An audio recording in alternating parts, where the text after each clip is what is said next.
또 나 자신을 뿐만 아니고 저 주의 몸된 교회와 사랑하는 가족들과 이웃들과 또 전도 대상자들과 나라와 민족을 위해서 또 전 세계를 위해서 또 주님의 마음을 가지고 기도할 수 있도록 인도해 주신 것 감사드립니다. 성령 하나님께서 감화 감동해 주셔서 주님의 마음에 합한 기도를 또 드리게 하시고 하나님의 응답과 하나님의 또 능력을 경험하는 우리의 모든 삶이 되게 하여 주시옵소서. 예수님의 마음을 저에게 허락해 주시기를 원합니다. 예수님 이름으로 기도합니다. 아멘. 오늘 말씀의 제목은 기도하는 시간이니까 애통하는 자의 기도입니다. 애통하는 자의 기도. 기도의 내용도 굉장히 중요하고 또 기도하는 중심, 기도자의 마음도 굉장히 중요하기 때문에 하나님이 기뻐하시는 마음과 중심을 가지고 또 기도하기를 원해서 오늘 마태복음 5장 보통 팔복이라고 그러는데요. 그 한 절씩 보면서 지금 함께 기도하기를 원합니다. 애통하는 자는 복이 있나니 그들이 위로를 받을 것이며, 이제 이거를 원어로 직역을 한다면은 이렇게 돼 있죠. 복되도다 애통하는 자여 그들이 위로를 받을 것이기 때문이다. 이렇게 직역이 됩니다. 애통하다는 말은 이 원래 뜻이 이제 심히 근심하면서 고통스럽게 슬퍼하는 거거든요.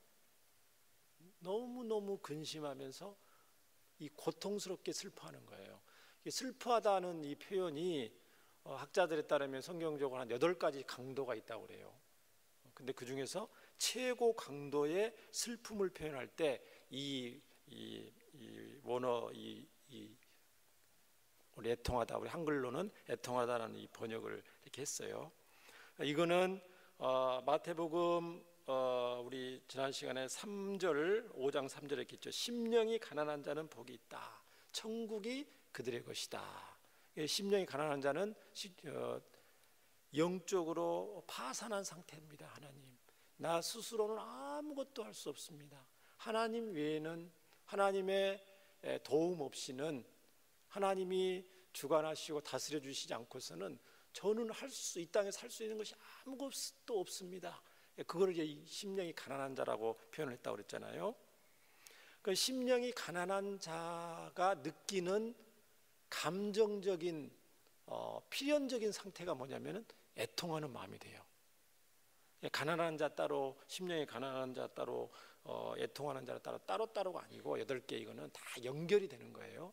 연결이 되는데 심령이 가난한 자가 느끼는 감정적인 상태가 애통하는 마음이 되는 거예요. 애통하다는 이 단어를 다른 이제 성경 여러 곳에 어느 곳에 쓰여든지 용례를 좀 살펴봤더니 많이 있지만 구약 성경 한 곳, 신약 성경 한 곳을 찾아보려고 합니다. 먼저 구약 성경에 이 단어가 어떻게 표현이 됐냐면은 창세기 37장에 야곱에게 들려온 요셉의 죽음 소식이 있었을 때 이 야곱이 느끼는 이 마음이 이 애통하는 마음이거든요. 자, 창세기 37장 33절부터 35절에 이런 구절이 있어요. 아버지가, 형들이 이제 요셉을 죽이려다가 이제 양심의 가책을 팔았잖아요. 애굽의 상인들한테 팔았는데 아버지한테 얘기를 해야 되는데 어떻게 됐느냐, 왜 요셉은 안 보이냐 했으면 짐승의 피를 요셉의 옷에다 묻혀서 그거를 보여주면서 짐승한테 이게 물에 뜯겨서 죽었어요. 그래 이게 이 옷만 가져왔어요. 이제 그 내용이잖아요. 아버지가 그것을 알아보고 이르되 내 아들의 옷이라. 악한 짐승이 그를 잡아먹었도다. 요셉이 분명 찢겼도다 하고. 자, 34절입니다. 34절, 창세기 37장 34절에 자기 옷을 찢고 붉은 배로 허리를 묶고 오래도록 그의 아들을 위하여 애통하니. 애통 나오죠. 이게 이제 예수님이 말하는 애통하는 자의 그 야곱의 그 애통이거든요. 옷을 찢고 얼마나 슬프면 자기 옷을 다 찢어요. 굵은 배로 허리를 묶어요. 그의 아들을 위하여 오랫동안 애통하니 그의 모든 자녀가 위로하되 그가 그 위로를 받지 아니하여 이르되 내가 슬퍼하며 수월로 내려가 아들에게로 가리라 하고 그의 아버지가 그를 위하여 울었더라. 아니, 슬픔을 참을 수가 없어요. 누가 위로한다고 이 위로가 안 돼요, 전혀. 여러분, 그런 슬픔을 겪어보신 적 있으세요? 이 원어적인 뜻, 이 애통은, 이 펜데오라는 이 원어의 뜻은 너무너무 사랑하는 죽은 자를 위해서 슬퍼하고 애통하는 거예요. 세상에서 가장 슬퍼할 때가 뭐냐면은 가장 사랑하는 사람을 잃을 경우, 가족들을 잃을 경우죠. 가장 사랑하는 사람을 잃을, 죽은 자, 가장 사랑하는 사람을 단순히 어떤 이별 정도가 아니고 영원하게 다시 만날 수 없는 죽은 자를 슬퍼하고 애통하는 거죠. 그때 이 단어를 쓰는 거예요. 그 최고 강도의 슬픔을 나타내는 거죠.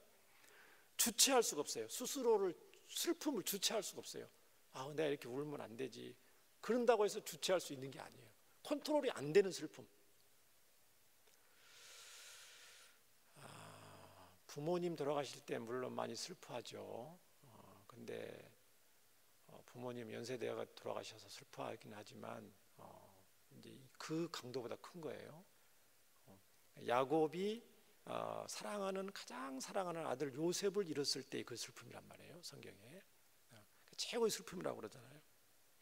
최근 우리 교회도 어린 사랑하는 자녀를 천국에 먼저 보내고 슬퍼하는 부모님 그 모습을 장례식장에서 얼마 전에 봤어요. 영정 사진을 들고 마지막 시신을 인도하고 이제 발걸음 떨어지지 않는, 주저앉으시더라고. 그 장례식장 저희들이 많이 그 목사님들은 매일 가니까 많은 장례식을 가보지만 그 막판에 그렇게 주저앉는 경우는 종종 있습니다. 그때가 대부분 주저앉고 오열하는 그거는 뭐냐면은 부모님 때도 오해할 때도 있지만 사랑하는 어린 자녀를 먼저 천국으로 보냈을 때에 그 부모님들이 제일 많이 오열하는 것을 봤습니다. 그 애통이 뭐라고요? 오늘 애통하는 자는 복이 있다. 그렇게 애통하는 사람이 복이 있다는 거예요. 자, 신약 성경에 또 이 애통이라는 단어가 어떻게 나왔냐면은 마가복음 16장 10절에 자, 막달라 마리아 이야기가 나옵니다. 자, 마가복음 16장이니까 제일 끝부분이잖아요. 자, 막달라 마리아가 가서 예수와 함께 하던 사람들이, 예수님 십자가에 죽으신 거예요. 무덤에 이제 묻히셨어요. 무덤에 이제 계셔요. 예수와 함께 하던 사람들이 어떻게 하고 있다고요? 슬퍼하며 울고 있는 중에 이 일을 알리매. 예수님을 너무너무 사랑했는데 억울하게 십자가에 비참하게 죽으셨을 때에, 자, 그때 예수님의 제자들이 느꼈던 슬픔, 예수님의 육신의 가족들이 느꼈던 슬픔, 그 다음에 예수님을 너무너무 사랑했던 막달라 마리아를 비롯한 요한나라든가 수산나라든가 그런 여자들이 느꼈던 그 말로 표현할 수 없는 슬픔이에요. 여기 이 단어 같은 썼더라고요. 특히 요한복음 그 20장 11절에 보니까 그 막달라 마리아의 슬픔에 대해서 기록하고 있는데요. 막달라 마리아는 무덤 밖에 서서 울고 있더니, 울면서 구부려 무덤 안을 들여다보더니, 다른 사람들은 장사 치룰 때 막 울고불고 하고 했지만 계속 울지 않잖아요. 집에 갔을 거 아니에요. 집에 가서 슬퍼하면. 이 막달라 마리아는 예수님의 무덤을 떠나가지 못하는 거예요. 무덤 밖에 서서 흐르는 눈물을, 슬픔을 주체할 수 없는 거예요. 그만큼 사랑했다는 거죠, 예수님을. 어떻게 보면 예수님의 제자들보다도 훨씬 사랑한 것 같아요, 성경에 보면. 왜 이렇게 막달라 마리아가 예수님을 무덤 밖에 서서 온종일 이렇게 울고 있었을까? 그만큼 예수님 사랑했고 예수님의 사랑을 받았다는 거죠. 성경에 보면 7 귀신을 쫓아내 주신 그 예수님, 나의 생명의 은인이신 예수님, 그 은혜가 너무 크니까 그만큼 슬픔도 말로 표현할 수 없는 거죠. 사랑하는 만큼 더 아프고 큰 슬픔이 오는 것을 알 수가 있습니다. 자, 그 외에도 많이 썼는데 굉장히 애통하고 슬퍼할 때 이 단어를 써요. 그러면 무엇을 이토록 크게 주체할 수 없을 정도로 울면서 애통하는 것이죠? 그걸 알아야 됩니다. 애통하는 자는 복이 있나니 그들이 위로를 받을 것이며, 성경에서는 무엇을 애통할 때 이렇게 복이 있다고 예수님 말씀하시니까, 전후 문맥과 이게 성경 전체 예수님 마음을 가지고 의도를 가지고 이제 이거를 봐야 되는데, 성경적인 애통을 해야 돼요. 집안이 뭐 부도가 났다든가 사업이 망했다든가 돈이 없다든가 뭐 누가 뭐 어쨌든 뭐 그런 여러 가지 슬픔이 많죠. 이 세상을 살다 보면 기쁜 일도 많지만 슬픈 일도 많아요. 네, 그런 단순한 어떤 그런 것이 아니고 성경에서는 이 애통이라는 것을 해야 된다는 거예요. 하나님의 자녀라면 반드시 이 애통을 해야 되는데 무엇에 대해서 우리가 애통을 해야 되냐는 것이죠. 그것은 첫째로 먼저 자기 죄에 대해서 애통을 해야 된다는 겁니다. 자기 죄에 대해서, 나의 불신앙에 대해서 애통하는 것을 예수님이 복되도다, 기뻐하신다는 거예요. 죄에 대해서.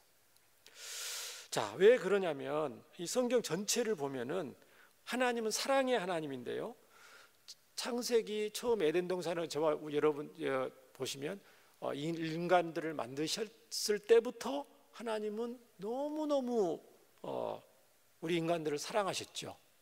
자신의 형상으로 만든 피조물이 인간밖에 없어요. 최고로 사랑하는 존재죠.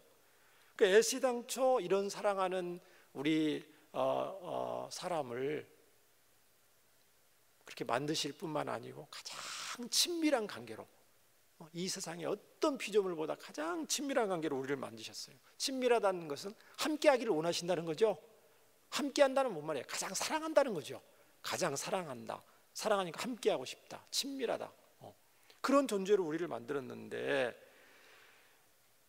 그러니까 심지어는 천사들보다도 우리를 더 귀하게 만드셨어요.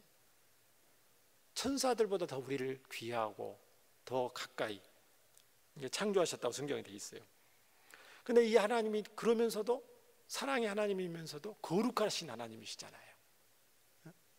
원래 하나님이 사랑의 하나님이시면서 동시에 거룩하신 하나님이에요. 그래서 그런데 죄 문제로 인해서 관계가 파괴됐죠. 하나님과 사람 사이에 뭐가 생긴 거예요? 이제 장벽이 생긴 거예요. 장애물이 생긴 거예요. 무슨 장애물이요? 죄라는 엄청난 장애물이 생긴 거예요. 거룩하신 하나님과 사람 사이에 최대의 장애물이 생긴 거죠. 성경 이야기는 어떻게 보면 하나님과 우리 사이에 있는 그 장애물을 제거하는 사랑 이야기죠. 자, 그래서 레위기 같은 성경을 보면은요, 거룩하신 하나님과 인간 사이가 얼마나 큰 간격이 생겼는가. 죄로 인해서 거룩하신 하나님과 얼마나 그 큰 간격이 생겼고, 우리 인간이 하나님께 가까이 가기 위해서는 얼마나 어떤 희생과 노력과 수고를 해야 되는가, 그걸 레위기 보면은 자세히 나와 있습니다. 구구절 읽을 때마다. 그러면서 그 레위기를 자세히 읽어보면은 정말 우리의 죄가, 인류의 죄가 이게 보통 문제가 아니구나, 이렇게 심각하고 이렇게 치명적이고 이렇게 하나님과 우리를 멀어지게 만들었구나. 그러면서 예수님의 그 십자가의 공로가, 보혈의 능력이 이렇게 위대하고 예수님의 은혜가 큰 것이구나, 그것을 성경 레위기를 읽어보면 알 수가 있죠. 자, 이사야 59장 1절부터 3절을 한번 보셔요. 자, 하나님이 우리를 너무너무 가까이 하시기를 원하고, 지금도 심지어는 죄로 인한 상태에 가운데 있을 때도, 자, 하나님의 마음이 이렇게 담겨져 있는 구절인데요. 여호와의 손이 짧아 구원하지 못하심도 아니요. 하나님 우리를 구원하고 싶어 하신다는 거죠. 간절히 구원하고 싶어 하신다는 거죠. 우리 함께 하시기를 원하신다는 거예요. 그리고 귀가 둔하여 듣지 못하심도 아니라 우리의 기도를 들으시고 싶으시다는 거예요. 우리와 함께 하시고 싶으시다는 거예요. 그런데 문제가 있다는 거예요. 오직 너희 죄악이 너희와 하나님 사이를 어떻게 했다고요? 갈라놓았다는 거예요. 너희 죄가 그의 얼굴을 가리어서 너희에게서 듣지 않으시게 함이니라. 잘 보세요. 이는 너희 손이 피해 너희 손가락이 죄악에 들여버렸으며 너희 입술은 거짓을 말하며 너희 혀는 악독을 내밀어. 우리가 말로만 하나님 가까이 하기를 원합니다. 함께 하기를 원합니다. 하나님 우리와 함께 해주세요. 그렇게 하고 싶다고 할 수 있는 게 아니라는 거예요. 하나님이 우리와 하기 싫어서 함께 안 하시는 게 아니라는 거예요. 그 문제가 해결돼야 된다는 거예요. 그게 무슨 문제라고요? 죄의 문제가 있다는 거예요. 죄의 문제. 그러니까 우리가 어떻게 보면 우리 하나님 함께 하기를 원합니다. 그렇게 기도하기도 하지만 더 구체적으로 말하면 근본적인 문제를 해결해야 돼요. 이 죄의 문제를. 그런데 누가 해결했어요? 이미? 예수님이 해결하셨죠. 자, 하나님이 함께 성경에 말하면은 하나님이 함께 하시는 것이 최고의 복이라고 우리는 이미 알고 있죠. 이 세상에 눈에 보이는 금은 보화나 부와 재물 명예 어떤 것보다도 하나님이 함께 하시는 것이 최고 복이라고 우리는 알고 있습니다. 그래서 하나님 함께 하시기 위해서 먼저 해결돼야 되는 게 이 심각한 죄 문제, 인류의 최대 죄 문제인데요.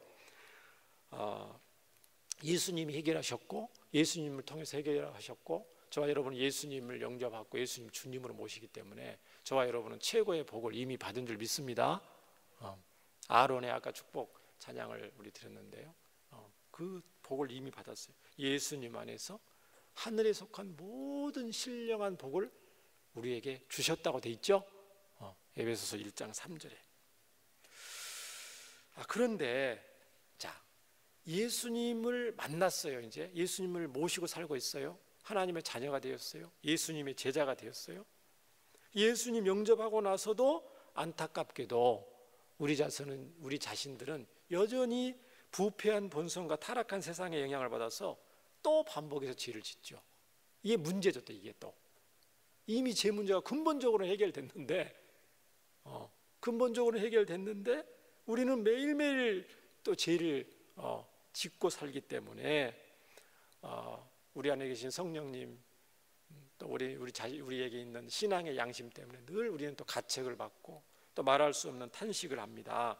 그래서 야고보서 4장 야고보 사도는 야고보서 4장 8절 10절에 이런 말씀이 있습니다.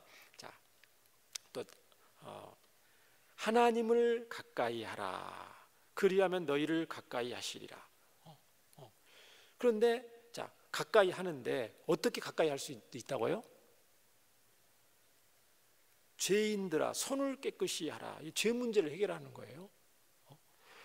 두 마음을 품은 자들아 마음을 성결하게 하라. 슬퍼하며 애통하며 울지어다. 또 나와 있습니다. 그 죄에 대해서 이미 하나님과의 근본적인 죄 문제가 해결됐음에도 불구하고 여전히 하나님 뜻대로 살지 못하고 여전히 부패한 본성의 습관을 따라 살고자 하는 나 자신을 바라보면서 그때마다 슬퍼하며 애통하며 울어야 된다는 거예요.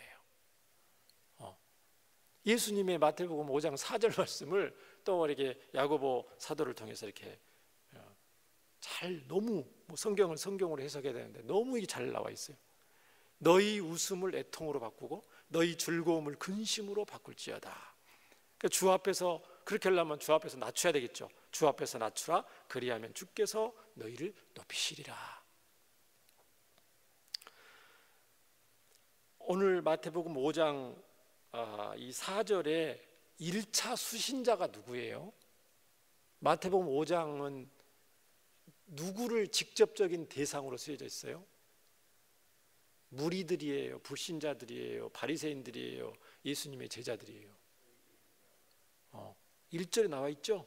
예수님이 무리를 보시고 산에 올라가 앉으시니 제자들이 나온지라. 그러니까 무리에게도 해당되고 뭐 불신자들한테도 해당되지만 가장 중요한 1차적인 대상이 누구라고요? 예수님의 제자들입니다. 예수님의 제자들, 예수님 만난 사람들이.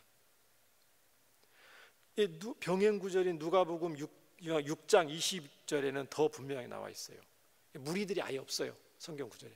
누가복음 6장 20절에는 예수께서 눈을 들어 제자들을 보시고 이르시되, 그러면서 심령에 가난한 자, 이 내용이 나오는 거예요. 직접적인 대상이 누구라고요? 예수님의 제자들. 예수님의 제자들이 애통해야 된다는 거예요. 애통. 뭐에 대해서? 우리가 가지고 있는 죄 문제에 대해서 단순히 슬퍼하는 것 이상으로 아까 말했던 것처럼 그렇게 애통을 해야 된다는 거예요. 그러나 오늘날 예나 지금이나 애통하지 않는 완악한 시대입니다. 예수님 당시에도요, 죄에 대해서 너무너무 당연하고 태연하고 그런 사람들이 있었어요. 오늘날도 마찬가지죠.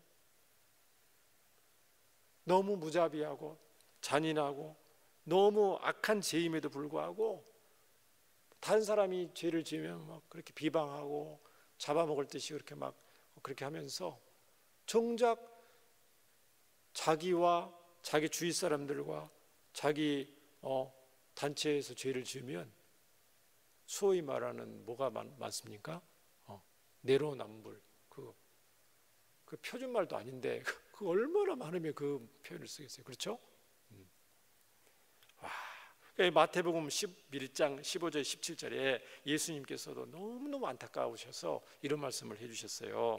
귀 있는 자들아 들을지라. 이 세대를 무엇으로 비유할까? 비유하건대 아이들이 장터에 앉아서 제 동물을 불러 이르되 우리가 너희를 향하여 피리를 불어도 어떻게 해요? 전혀 반응을 보이지 않아요. 춤추지도 않아요. 슬피 울어도 가슴을 치고 슬피 울어도 너희가 가슴을 치지 아니하였다 함과 같도다. 와, 성경에 다른 말로는 마음에 화인 맞은 거죠. 죄를 죄로 여기지 않고 당연하게 여기고.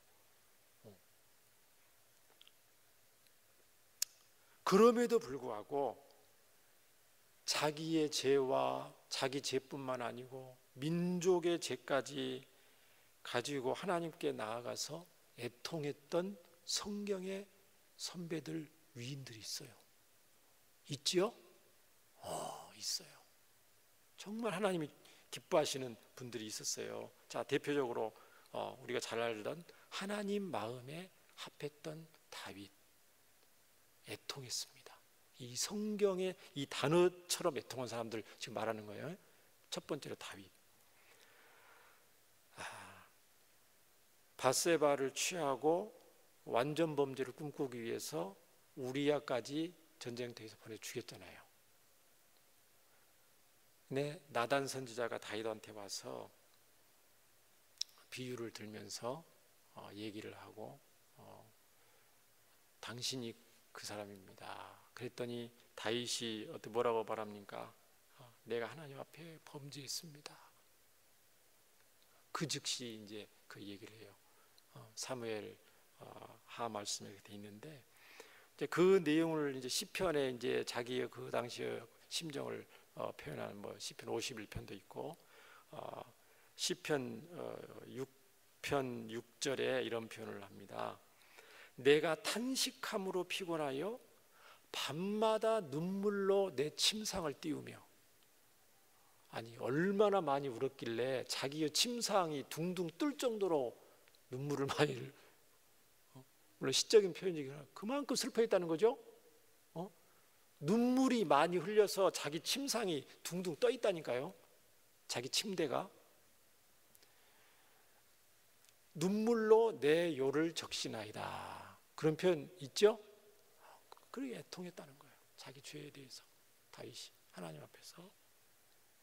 자, 베드로 대표적으로 예수님을 3번 부인했던, 예수님을 정말 사랑했는데 예수님을 정말 사랑했던 베드로가 결국은 예수님을 3번 부인하고 말았는데 이제 부인하고 나서 닭이 울잖아요. 그러니까 3번 부인하리라는 예수님 말씀이 닭이 우니까 생각이 나는 거예요. 그러면서 성경에 뭐라고 표현됐냐면은 예수님 말씀이 생각나서 밖에 나가서 심히 통곡하니라. 이렇게 애통한 거예요. 심히 통곡하는.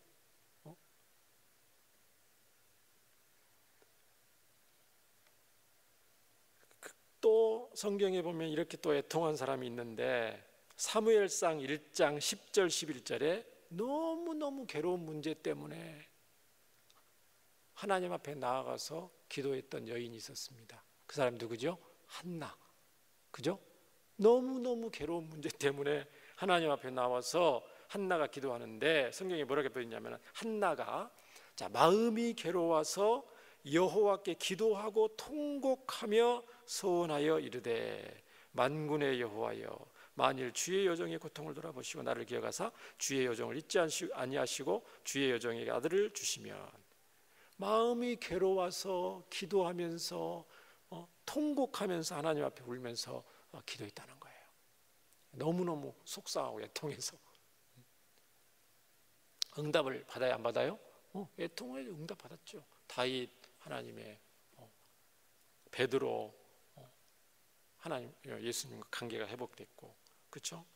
자, 바울 보면은 눈물의 목회라고 할 만큼 교회를 위해서 성도들을 위해서 애통하면서 근심하면서 살겠다고 자기 표현을 합니다.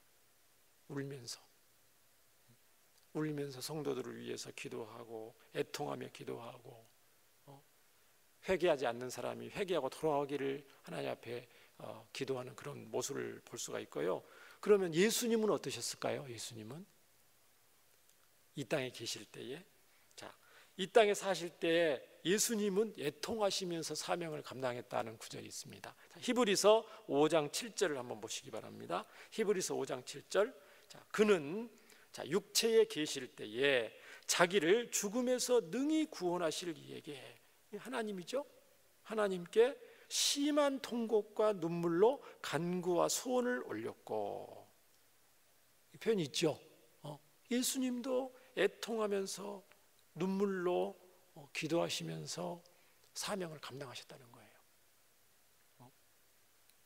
불의와 맞서고 제자들을 세우기 위해서, 하나님 나라 복음을 전하시기 위해서 이렇게 애통하면서 사명을 감당하셨다는 거예요. 자, 이렇게 돼 있고 저와 여러분도 이제 애통하면서 살아야 될 줄 믿습니다. 근데 애통하는 자의 받을 복의 구체적인 내용이 무엇인가요? 하반절 있죠. 자, 위로를 받을 것이다. 잘 표현을 보시기 바랍니다. 위로를 받을 것이다죠. 시제를 보면 위로를 받는다. 수동태죠. 위로를 주는 사람이 누가 주시겠어요? 하나님이 위로를 주신다는 거죠. 애통하는 사람은 위로를 얻는다고요? 받는다.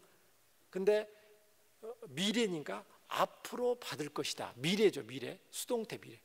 애통하는 사람이 미래를 받을 것이다. 자, 근데 여기 원래 이제 번역은 위로를 받을 것이다 그렇게 번역을 해놓고, 원래 원어의 뜻은 뭐냐면은 파라클레오라는데, 파라칼레오인데 파라는 옆에라는 뜻이거든요. 칼레오라는 것은 부르다 그런 뜻이거든요. 옆으로 부른다, 불림을 받을 것이다 그런 뜻이거든요. 직역을 한다면 옆으로 불림을 받을 것이다. 그러니까 하나님 옆으로 불림을 받을 것이다 그런 뜻이에요. 그게 이제 다른 말로 이제 위로한다는 표현인데, 무슨 말이에요? 그렇게 자기 죄 문제에 대해서 자복하고 통회하고 눈물을 흘리면서 안타까워 근심하면서 기도하는 사람을 하나님이 겉으로 불러 주신다는 거죠. 그럼 겉에만 그냥 불러만 주시고 지켜만 보시겠어요? 손을 잡아주시고 안아주시고 등을 다독여 주시지 않겠어요? 옆으로 부르셔서 그렇게 애통하면서 하나님 앞에서 하나님과 나와의 그 장애물 때문에 마음 아파서 통회하고 자복하는 죄 문제를 놓고 하나님 앞에 애통하는데 하나님께서 내버려 두시지 않겠죠. 옆으로 불러주셔서 손을 잡아주시고 안아주시고 다독여주시고 위로해 주시는 거죠. 사람의 말로 위로하는 그 정도가 아닙니다. 이거는 하나님의 위로죠. 하나님의 위로, 하늘의 위로죠. 사람들은 단순히 말과 사람의 인간적 위로밖에 안 돼요. 그래서 우리는 장례식 때 늘 그런 말 하잖아요. 우리는 사람의 위로는 한계가 있기 때문에 하나님의 위로를 받으세요. 그래서 말씀을 드리는 거잖아요. 사람 위로는 한계가 있기 때문에 그렇습니다. 애통을 가져다주는 근본적인 문제로부터 창조주여 세상의 주인이신 하나님이 위로해 주시는 거죠. 위로니까 그냥 너 아픔을 이해한다 그 차원을 넘어서는 거예요. 인간으로는 그냥 동감하는 수준밖에 안 되는데 하나님이시기 때문에, 신이신 하나님이에요. 온 세상의 주인이신 하나님이에요. 능력의 하나님이셔요. 그렇기 때문에 하나님의 위로라는 것은 단순히 인간 위로가 아니죠. 그 문제에 개입해 주셔서 해결해 주시고 회복시켜 주시고 구원해 주시는 그 위로인 줄 믿습니다. 하나님의 약속과 명예를 가지고 반드시 임마누엘 해주시겠다는 거죠. 오늘 이 시간에 저와 여러분 애통하는 마음으로 함께 기도하기 위해서 말씀을 나눴습니다. 우리가 여전히 가지고 있는 죄악을 하나님 앞에 진실히 회개하면서 애통하는 마음으로 기도하기를 원하는데요. 우리의 이제 죄 문제가 있습니다. 하나님과 우리 자신만 아는 죄 문제가 있는데 소극적인 죄가 있고 적극적인 죄가 있어요. 금지 사항을 어기는 것은 소극적인 죄예요. 보통 우리가 인간적으로 보통 생각하죠. 우리는 살인하지 말라, 간음하지 말라, 미워하지 말라, 도둑질하지 말라, 시기, 원망, 불. 제가 떠오르는 죄들만 한번 말씀을 준비하면서 써봤어요. 살인, 간음, 미워했던 거, 도둑질, 시기, 원망, 불평, 불신앙, 두려움, 교만, 무지, 이기심, 거짓말, 게으름, 완악한 거, 패역한 거, 조급한 거, 탐심, 판단, 남을 판단하는 거, 비난하는 거, 험담하는 거, 부모님께 불효하는 거, 다른 사람한테 상처 준 거, 고집. 주여 이 시간 나의 불신앙을 애통합니다 하면서 우리 함께 기도하기를 원합니다. 적극적인 죄가 있어요. 성경에. 우리는 이걸 바로 하진 않고요. 적극적인 죄가 있어요. 이거를 우리가 많이 잊기 쉬워요. 명령사항을 어긴 것 죄예요. 금지사항을 어긴 거, 아까 말했던 것처럼 뭐 하지 말라고 했는 거 나는 안 했기 때문에 나는 이것만 생각하면 애통하는 마음이 안 생길걸요. 아마 덜 생길걸요. 그래서 성경은 그 차원이 아니에요. 적극적인 죄에 대해서 강력하게 이걸 더 강조하셔요. 하나님은 성경을 보면 적극적인 죄가 뭡니까? 명령사항을 어긴 거죠. 사랑하라, 그죠? 내가 너희를 사랑같이 너희도 서로 사랑하라. 원수를 사랑하라, 그렇죠?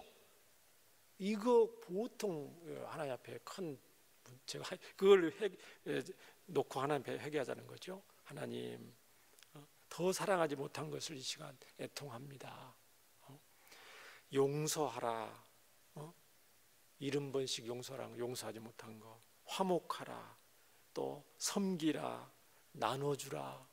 게으르지 말고 열심히 품고 주를 섬기라. 충성하라. 겸손하라. 내 증인이 되라. 복음을 전파하라. 이런 말씀들 있죠.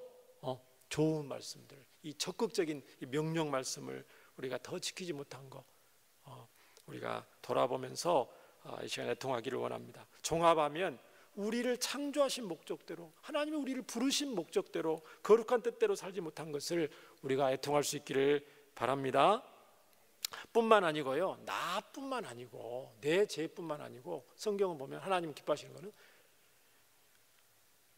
우리 가족, 우리 자녀들, 우리의 이웃들의 죄 문제를 가지고 하나님께 나아가서 애통할 때 기뻐하시는 줄 믿습니다. 우리나라와 민족, 전 세계의 죄악들을 가지고 애통하며 기도하는 것이 성경적인 줄 믿습니다.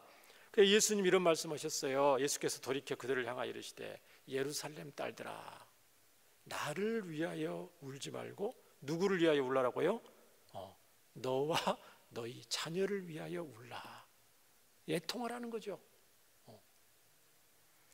아브라함이나 모세, 사무엘, 다니엘, 수많은 구약의 예레미야, 에스라, 이 선지자들이 자기 죄뿐만 아니고 자기 민족, 자기 나라의 죄 문제를 가지고 하나님 앞에 나아가는 그런 모습을 우리는 배워야 될 줄 믿습니다.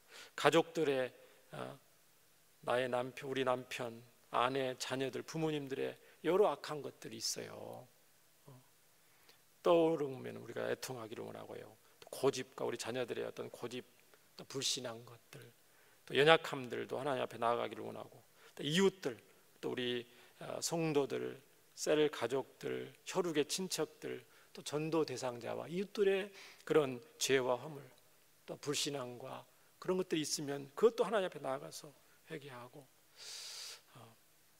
또 우리나라 민족은 어떻습니까? 정치가 좀 편안합니까? 굉장히 어렵죠. 또 교육 부분 얼마나 지금 학교 공교육이 무너졌습니까? 또 사법부만 하더라도, 입법부만, 사법부도 굉장히 지금 극심한 좌편향, 또 친북, 종북, 주사파 정책들 굉장히 많죠. 포괄적 차별금지법, 낙태법, 한번 이게 딱 이렇게 좌절되면 끝나지 않아요. 끊임없이 이게 계속 발휘하더라고요, 지속적으로. 그렇죠? 계속 발휘됩니다. 그래서 와, 이거 정말 반대하는 사람들 지치도록 만드는 정말 끈질기구나. 방역을 이유로 교회와 신앙의 자유에 대한 무차별적인 어떤 공격, 교회와 복음에 대한 공격, 비방, 이런 것들도 우리가 애통해야 될 줄 믿습니다. 하나님의 영광과 관련되기 때문에 그렇습니다. 뿐만 아니고 또 안타까운 것은, 애통해야 할 것은 또 너무 비성경적인, 또 반대의, 또 극우적인 주장들도 또 이거 성경적이 아니기 때문에 우리는 또 균형을 잃은 그런 부분도 있으면 또 그런 부분도 애통해야 되고요. 미얀마 군부 쿠데타 있죠? 폭력 사태, 이런 것들도 남의 일로 볼 것이 아니고 우리가 예수님 마음을 가지고 애통해야 될 줄 믿습니다. 오늘 기사 보니까 60명 이상이 지금 사망을 했고요. 수백 명 부상자 생겼고요. 2,000명 이상이 지금 잡혀서 고문을 당하면서 언제 죽을지도 모르고요. 어제 같은 경우는 25살 먹은 애 아빠가 3살짜리 자녀가 있고, 아내는 임신 중인데 시위 참가를 하겠다 그러니까 아내가 굳고 말렸대요. 근데 그 사람이 뭐라고 말했냐면, 25살 먹은 그 아빠가 내가 이번에 시위를 안 나가면, 나처럼 모든 미얀마 시민들이 시위에 참석하지 않으면 미얀마의 민주주의는 언제 올 것이냐, 그 얘기를 하고 나갔다는 거예요. 나갔는데 하필 거기서 그래서 그 총에 맞아서 또 그래서 그 기사를 또 봤습니다. 우리 미얀마에 사회 가신 우리 김대희, 이성진 선교사님, 또 자녀들을 위해서, 또 선교 사역을 위해서 우리가 이 밤에 함께 기도하기를 원합니다. 하나님께서는 마음이 상한 자를 가까이 하시고 중심으로 통회한 자를 구원하시는 줄 믿습니다. 온 세상의 주인 되신 하나님은 나와 이웃의 죄악에 대해서 가난하고 애통하면 할수록 더욱 기뻐하시는 줄 믿습니다. 우리 함께 기도하기를 원합니다. 은혜와 사랑이 많으신 하나님 아버지, 애통하는 자는 복이 있나니 저희가 위로를 받을 것임이라고 말씀했습니다. 하나님, 저희에게 예수님 마음 주셔서 죄를 죄로 여기지 않냐고 둔감해져가는 이 시대에 하나님이 싫어하시고 하나님이 안타까워하시는, 하나님이 미워하시는 죄악에 대해서 통회하고 자복하고 애통하는 주님이 기뻐하시는 마음 되게 하여 주시기를 원하고, 성령 하나님께서 깨닫게 해주시는 바에 대해서 숨김없이 주님 앞에 아뢰고 또 돌이키기를 원합니다. 하나님 주님의 마음을 주시고 나뿐만 아니고 우리 가족과 자녀들과 또 사랑하는 이웃들과 이 나라와 민족과 전 세계를 위해서 또 애통하는 마음으로 함께 기도할 수 있도록 은혜를 더하여 주시기를 원합니다. 주님께서 주관하시고 함께하여 주실 줄 믿습니다. 예수님 이름으로 기도합니다. 11조